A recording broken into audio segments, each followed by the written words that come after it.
And you're very welcome back out onto the site here at the National Ploughing Championships in Ratheniska in County Laois. In keeping with our theme today on the Agriland live stream, we're focusing on farmer safety and well-being, and we're joined here in the UPMC tent by Network Development Manager with UPMC, that is Clodagh Duggan. Clodagh, thanks for joining us on the Agriland live stream.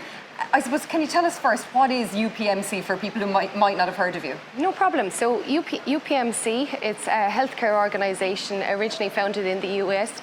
It stands for University of Pittsburgh Medical Centres, and it's been in Ireland since 2006. Originally providing radiotherapy in the southeast to patients of the southeast who prior to that had to travel to Dublin and Cork for radiotherapy treatment.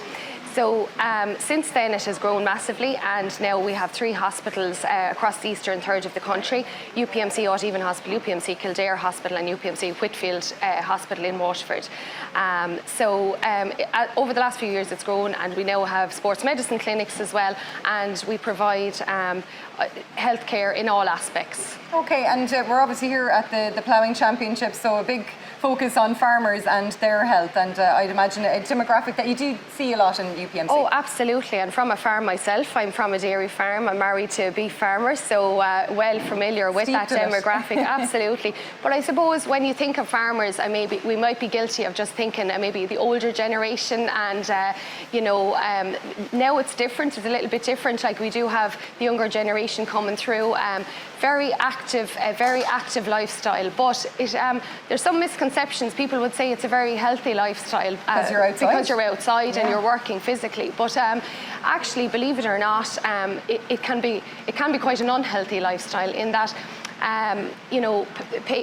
They're exposed to so many elements. Farmers, they work physically hard, and farmers, although they might be physically strong, they might not be cardiovascular strong, or there may be orthopedic weaknesses because of the type of work they carry out. They'd have exposure to respiratory diseases, obviously through elements of maybe chemicals or dust or all that sort of thing. So in comparison to other occupations, I suppose there's a lot going on within the farming occupation. So that makes it all the more important to keep in touch with your GP, to have regular health checks, and to have good health care. And I suppose traditionally farmers look after their cattle and their machinery better than they look after themselves. They'll make time to ring the vet if they see a lame cow, to get their feet hoof paired. They will calibrate their fertiliser spreader so that they're not spending too much money on fertiliser. But like, when it comes to taking an hour out of their day or out of their year to go to the GP just to have their bloods done, their blood pressure done, it's put on the long finger, and then sometimes they run into bigger trouble and they end up having to go for procedures larger than they would have really liked had they gone about it in the first place. The Irish Heart Foundation did a survey this year, and it actually showed that 82% of farmers were aware of cardiovascular disease in their family already. And worryingly, it also showed 46% of them had high blood pressure and high cholesterol. Okay. So warning signs. Yeah. And I suppose it's a general population message. You need to eat healthily, be active. Like, you might be active on the farm all day, but you might not necessarily be physically fit. So it's easy. I know it's easier said than done, but that half hour out maybe in the evening for a brisk walk with the family, with the dog, going down to the GA field, walking around the GA field, meeting people, very, very important. You can kill lots of birds with the one stone, by setting aside that time. Huge pressures in agriculture, working as self-employed people, and especially in the last few years, it's been very challenging, it's been isolating, but farmers are very resilient, and we have farming women now as well as farming men, and breast health is something that we at UPMC would be very aware of promoting breast health, and we've partnered recently with Breast Cancer Ireland, and we have a lady who will come to your organisation, be it your ICA group, your IFA Farm Family Group, get in touch with us, and Anne would love to come and visit and talk about breast health and how to self-check as well.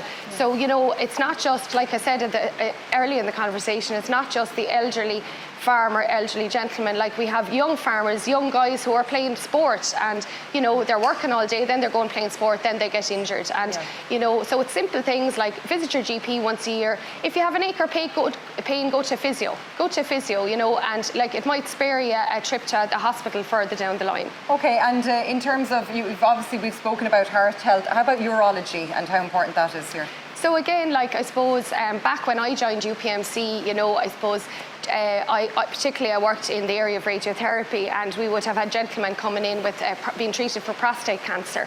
And like, the majority of them would say that they should have gone about it sooner. Like, they had all the signs and symptoms of, you know, urinating more frequently, and they just knew they weren't right. And they all, like, time after time I heard them saying they should have gone about it sooner, but they were a bit embarrassed, or you know, it was more taboo. You know, even 10 years ago it was more taboo. By the time they'd finished coming for their treatment, it was all cards on the table.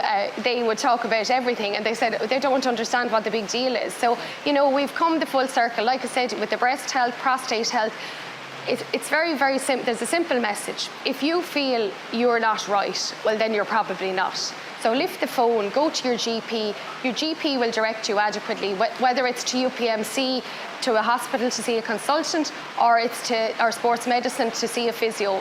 You know, there's always something can be done, and it's best to go about it sooner rather than later. Well, Clodagh Duggan, Network Development Manager with UPMC, thank you so much for joining us. You're welcome. We're going to head straight back to the Agriland tent now.